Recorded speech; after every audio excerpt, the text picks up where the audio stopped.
मम्मा क्या कर रहे हो? आज कितना बोरिंग सा डे है। चलो ना थोड़ा खेलो ना।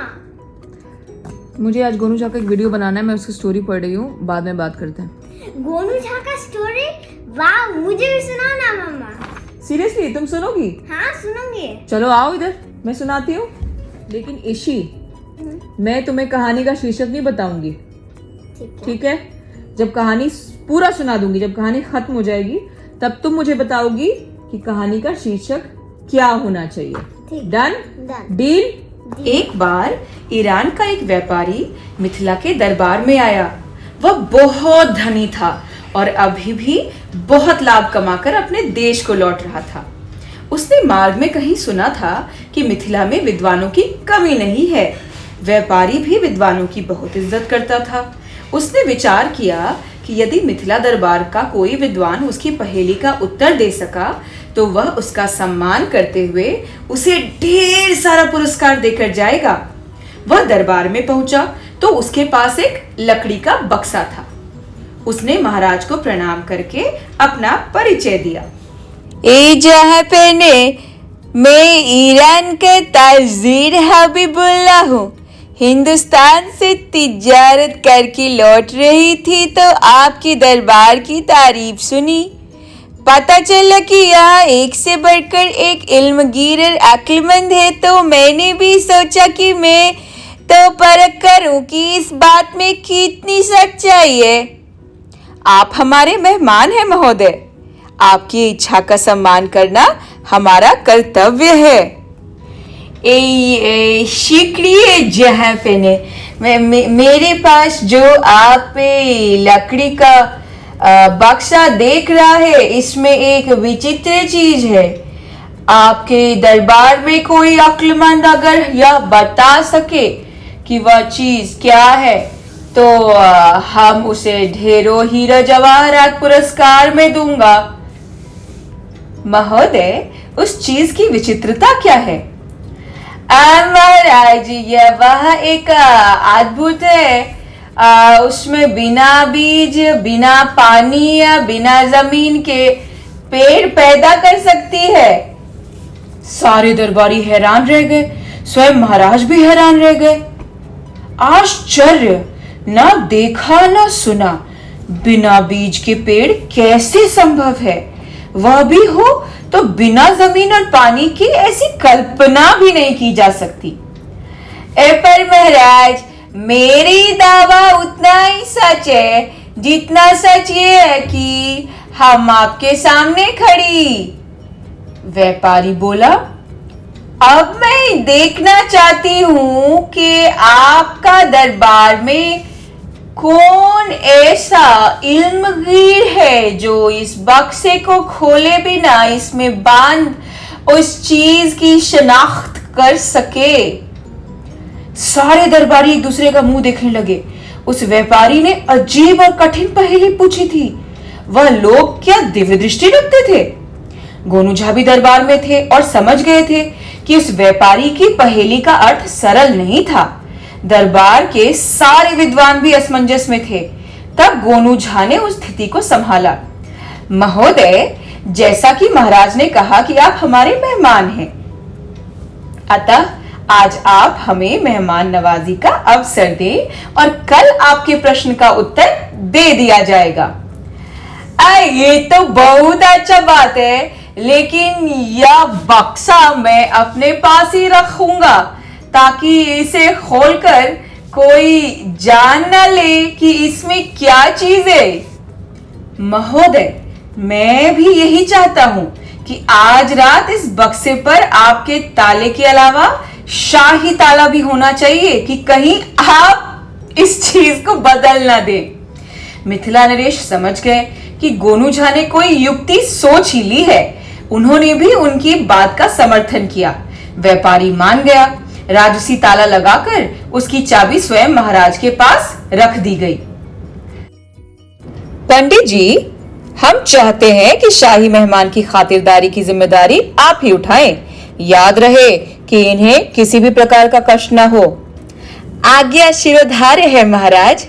फिर गोनू झा व्यापारी को लेकर अपने आवास पर आ गए। मिथिला में उन्हें राज्य की ओर से भवन मिला ही हुआ था, वहां हर सुविधा थी और अन्य सुविधाओं के लिए बस सेवकों को आदेश देने की देर थी। गोनू झा ने व्यापारी के लिए शानदार भोजन की व्यवस्था कराई, हर पल उससे बतियाते रहे। व्यापारी क्योंकि देश विदेश की यात्रा करता रहता था, तब वह भी बात का बहुत शौकीन था। गोनू झा उसे पसंद आए। भोजन के पश्चात सोने के लिए गद्देदार पलंग थे। सोने से पहले भी दोनों आपस में बतिया ही रहे थे। महोदय, ईरान में तो तेल का अधिक व्यापार है, तो क्या आप भी देश विदेश में तेल ही बेचते हैं? नहीं जी, मैं तो वही पेड़ बेचती हूँ जिसकी कोई बीज नहीं, जिसे रोपने के लिए जमीन में गड्ढा करने की आवश्यकता नहीं। तो आपके यह पेड़ क्या रात में भी उगते हैं? सच पूछे तो यह पेड़ तो रात में उगकर ही सुंदर लगती है। अच्छा, इनकी आयु तो कम ही होती होगी। जी हुजूर, खैर आप मुझे कुछ अधिक अक्लमंद दिखते हैं। आपको क्या लगती है कि मेरे प्रश्न का कोई उत्तर दे सकेगी? महोदय, संसार में बिना उत्तर का कोई प्रश्न ही नहीं होता। मैं आपके प्रश्न का उत्तर समझने का प्रयास कर रहा हूँ। मुश्किल है दोस्त मेरी। अच्छा, आप आराम करते कल सुबह उठे। ठीक है महोदय। उस रात गोनू झा आराम से सोए, क्योंकि वह जान चुके थे कि उस बक्से में है क्या। वह उस पेड़ को जान गए थे जो बिना बीज के जमीन के ऊपर और पानी के बिना पैदा होता है। सुबह हुई तो व्यापारी और गोनू झा नित्य कर्मों से निर्वृत्त होकर नाश्ता पानी किया और दरबार को चल पड़े। व्यापारी ने अपना बक्सा अपने हाथ में ले लिया। तो पांडे जी, कुछ सूझी आपको कि नहीं? अब दरबार में चलकर ही बताऊंगा। हो सकता है कि मेरा उत्तर गलत हो। पहले यह तो देख लें कि शायद किसी और विद्वान ने अपना प्रश्न हल किया या नहीं। वैसे मैं आपको एक सुझाव दे सकती, इसमें हम दोनों की फायदे। आप व्यापारी हैं, फायदे की सोचना आपका धंधा है। वो ही तो, ऐसे करते हम कि मैं प्रश्न का उत्तर आपको बताती, आप दरबार में बताती तो आपके धाक जम जाएगी। इससे आपका क्या फायदा होगा? ये कि आपको जो पुरस्कार दूंगा वो आप अधिक ना मांगे, मेरा भी धन बची। महोदय, यह भारत की भूमि है, यहाँ पर बेईमानी नहीं चलती। यहाँ इल्म की कद्र है। आपका यह सुझाव मुझे थोड़ी प्रतिष्ठा और आपको जरा सा धन लाभ अवश्य करा देगा, पर इससे मैं तो स्वयं की नजरों में गिर जाऊंगा और मिथिला आपकी दृष्टि में ज्ञानहीन हो जाएगा। अच्छा यही है कि आपके प्रश्न का उत्तर बुद्धि से दिया जाए। वाह वाह बिरादर, आप बहुत अच्छे इंसान हैं। आपके अंदर विद्वता भी है और आपने मिट्टी से प्यार भी। मुझे उम्मीद है कि मैं मिथिला से लौटूंगा तो आपको हमेशा याद रखूंगी। इस प्रकार बातें करते करते वे दोनों दरबार में पहुंच गए। दरबार सज चुका था। महाराज अपने सिंहासन पर विराजमान थे। व्यापारी ने जाते ही प्रणाम किया और अपने स्थान पर बैठ गया। गोनू झा ने भी मुस्कुराकर महाराज का अभिवादन किया तो महाराज का चेहरा खुशी से खिल उठा। वह समझ गए कि गोनू झा ने चतुराई से व्यापारी के प्रश्न का उत्तर खोज लिया है। जैसा कि कल दरबार में ईरान के व्यापारी महोदय ने एक पहेली नुमा प्रश्न पूछा था, तो क्या मिथिला का कोई विद्वान उसका उत्तर जान पाया है? सब दरबारी दाएं बाएं झांकने लगे। तो क्या कोई नहीं बता सकता कि इनके बक्से में क्या है जिससे यह बिना बीज का, बिना पानी का और जमीन में रोपे बिना पेड़ उगाते हैं? अवश्य महाराज, गोनू झा ने कहा। आपकी कृपा से मैं समझ गया हूं कि इनके बक्से में क्या है। आपकी आज्ञा हो तो उत्तर दिया जाए। अवश्य दिया जाए। इससे पूर्व मैं व्यापारी महोदय से एक प्रश्न करना चाहूंगा। महोदय, आप वह विचित्र पेड़ रोज ही उगाते होंगे, तो क्या आप अपने पेड़ का नाम जानते हैं? अब आप यह न सोचे कि मैं आपसे नाम जानना चाहता हूं। मैं तो आपके पेड़ का नामकरण स्वयं कर रहा हूं। आपके पेड़ का नाम है उजाले का पेड़।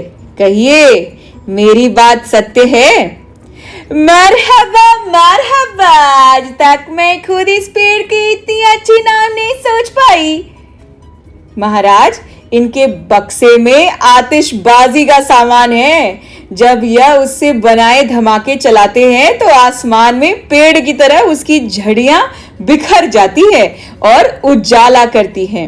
अब बक्से को खोलकर देखा जाए कि मेरा उत्तर ठीक है या गलत। बिल्कुल ठीक बिरादर, आप वाकई अक्लमंद हैं। मैं मान गया कि मिथिला के दरबार में इल्म की कोई कमी नहीं।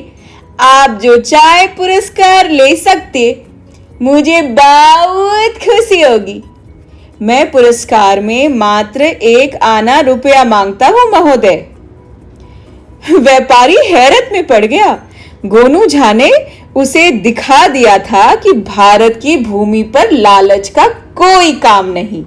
उसने 1 आना तो दिया ही, पर अपनी खुशी से गोनू झा को इतना इनाम दिया कि सारे दरबारियों के कलेजे पर सांप लौट गया। सांप लौटना ये क्या होता है? मतलब सारे दरबारी बिल्कुल ऐसे एकदम हक्के बक्के हो गए, सब एकदम परेशान हो गए कि अरे गोनू झा फिर बाजी मार ले गया। अच्छा, अभी तो एक सवाल था तुम्हारे लिए। हाँ? जल्दी बताओ, कहानी का शीर्षक क्या होना चाहिए? उजाले का पेड़। ये उजाले का पेड़। यस। मम्मा, तुम तो एक चीज भूल ही गई। क्या? गोनू झा के लिए क्या बोलना चाहिए? गोनू झा की जय। और आपको क्या करना चाहिए? लाइक, शेयर और सब्सक्राइब।